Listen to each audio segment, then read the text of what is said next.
Hello friends, स्वागत है आपका मेरे चैनल नॉलेज गार्डन में। आज हम मोल कॉन्सेप्ट की एक बहुत ही इजी ट्रिक को पढ़ने वाले हैं और हम ये भी समझने वाले हैं कि मोल कॉन्सेप्ट आखिर होता क्या है।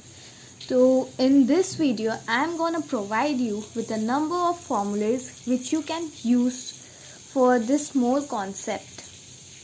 तो सबसे पहले हम समझते हैं कि ये मोल होता क्या है। 1 मोल की वैल्यू हमारी होती है 6.022 इंटू 10⁻23 यूनिट्स और इस नंबर को हम कहते हैं एवोगाड्रो नंबर। अगर हम किसी भी पर्टिकुलर चीज़ की बात करें, जैसे 1 मोल ऑफ एटम, तो उसकी भी वैल्यू इतनी ही है, या फिर अगर हम बात करें 1 मॉलिक्यूल तो इसकी भी वैल्यू इतनी है। अगर हम बात करें 1 मोल ऑफ आयंस तो इसकी वैल्यू भी इतनी ही होगी। तो अब हम जानते हैं मोल कॉन्सेप्ट्स के फॉर्मूलेज को। तो सबसे पहला फॉर्मूला है हमारा नंबर ऑफ मोल्स कैलकुलेट करने का, and that is mass given by molar मास या फिर एटॉमिक मास। लेकिन अगर आपको क्वेश्चन में मोल्स की जगह मास पूछा गया तो आप सिंपली इसे क्रॉस मल्टीप्लाई करके मास को कैलकुलेट कर सकते हैं। अब आते हैं मोल के दूसरे फॉर्मूले पे, and that is number of moles equals to volume given by 22.4 litres, volume given at STP and that is standard temperature and pressure. तो ये फॉर्मूला आप किसी आइडल गैस के लिए निकालने के लिए रख सकते हैं, वरना आप इस फॉर्मूले को डायरेक्टली डाल सकते हैं। हमारा तीसरा फॉर्मूला है नंबर ऑफ पार्टिकल्स कैलकुलेट करने का।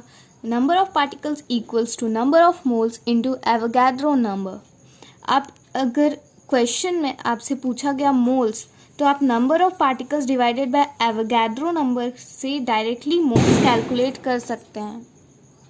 और अगर क्वेश्चन में ये भी दे दिया कि नंबर ऑफ एटम्स कैलकुलेट करने या फिर मॉलिक्यूल्स या फिर आयंस, तो ये बात मैं आपको बता दूं कि पार्टिकल्स के ही अंदर एटम्स भी आते हैं, मॉलिक्यूल्स भी आते हैं और आयंस भी आते हैं। तो आपको इस तरह के क्वेश्चंस में कंफ्यूज होने की ज़रूरत नहीं है। अब पार्टिकल्स में ये तीनों आ सकते हैं, तो आप नंबर ऑफ एटम्स या फिर नंबर ऑफ मॉलिक्यूल्स या फिर नंबर ऑफ आयंस इस फॉर्मूले से कैलकुलेट कर सकते हैं।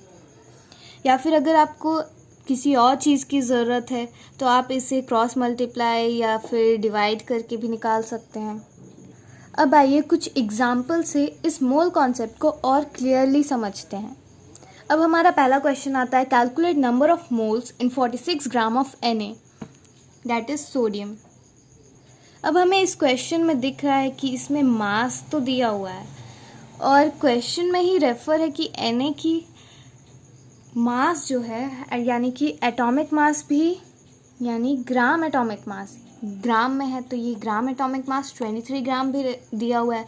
तो अब हमें सोचना है कि हम नंबर ऑफ मोल्स का ऐसा कौन सा फॉर्मूला बैठाए जिसमें मास भी आए और मोलर मास भी आए। तो इन तीनों फॉर्मूलेज में से सबसे एप्रोप्रिएट हमें जो फॉर्मूला है वो ये फॉर्मूला है। तो अब हम इसी फॉर्मूले को बैठाकर उस क्वेश्चन की वैल्यू निकालते हैं कि आखिर उसमें नंबर ऑफ मोल्स है क्या। That is number of moles equals to mass given by atomic mass. Mass given हमें है 46 और एटॉमिक मास क्वेश्चन में रेफर्ड है, दैट इज 23। दोनों ग्राम्स में है तो g cancel, 23 2 and that is 2 mole. तो हमारा आंसर आ गया 2 मोल। अब हम थोड़े और एग्जाम्पल्स भी देख लेते हैं। तो हमारा क्वेश्चन है, calculate mass of 0.4 mole of O2 gas.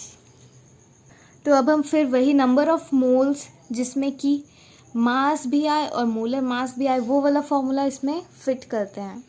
Number of moles की वैल्यू क्वेश्चन में गिवन है, दैट इज 0.5। मास हमें नहीं पता, हम इसे x लेट कर देते हैं। और molar mass of O2 gas हमारा क्या होता है, ऑक्सीजन का मास 16 इंटू 2 दैट इज 32। अब इसे हम क्रॉस मल्टीप्लाई करके मास निकाल सकते हैं, तो हमारा आंसर आ गया 16 ग्राम। अब आते हैं इस क्वेश्चन पे। ये थोड़ा ट्रिकी क्वेश्चन है, लेकिन आप इसे ध्यान से समझिए।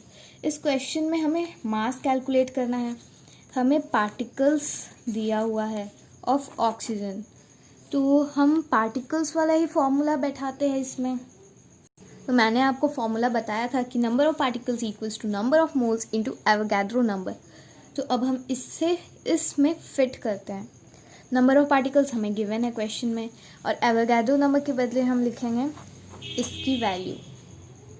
अब ये एवोगैड्रो नंबर उस साइड जाकर डिवाइड में आ गया है, तो अब हम इसमें से नंबर ऑफ़ मोल्स निकालते हैं। 10 कर दिया, ये 2 times, that is 1/2 equals to number of moles and that is 0.5 mole.